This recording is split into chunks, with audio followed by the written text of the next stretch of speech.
we trust that India will support efforts to realize an enduring and just peace for Ukraine and will convey to Mr. Putin the importance of adhering to the UN Charter and the principles of sovereignty and territorial integrity.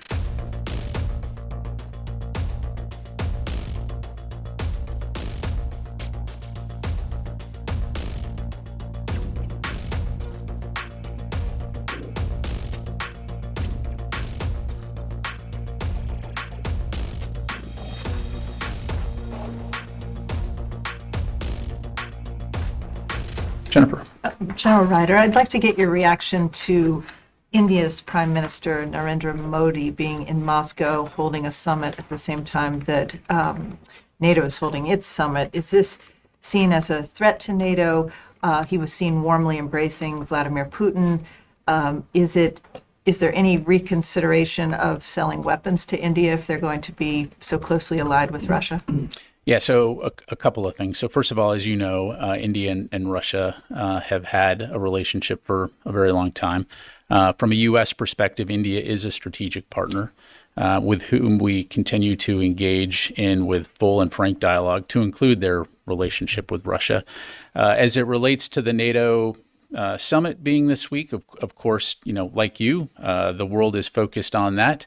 But I don't think anybody will be surprised if President Putin tries to represent this visit in a way that seeks to somehow show he is not isolated from the rest of the world. And the fact of the matter is that President Putin's war of choice has isolated Russia from the rest of the world. And it's come at great cost.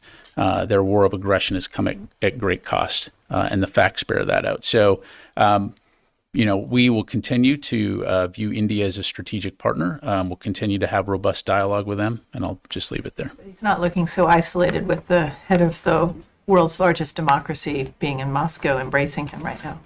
Well, again, I think that I would also note that, the Prime Minister also met recently with the Ukrainian president and assured and offered his assurances that India will continue to do everything within its means to support a peaceful solution to the war in Ukraine. I think that we trust that India will support efforts to realize an enduring and just peace for Ukraine and will convey to Mr. Putin the importance of adhering to the UN Charter and the principles of sovereignty and territorial integrity. And one more question. Why not let Ukraine into NATO right now? Look, there's been a lot of discussion on this. I think across the U.S. government and beyond, we all see a future for Ukraine in NATO, but it's not a decision for the United States. It's, a NATO membership requires consensus of all 32 nations that are allies within the alliance. And so I think certainly what you'll see this week are efforts to build that bridge to enable Ukraine to join the NATO alliance one day. Once that consensus has been achieved. But in the meantime, there's a lot of work going on to enable them to defend their sovereignty from Russian aggression, but also help build that bridge in terms of NATO interoperability and the reforms required.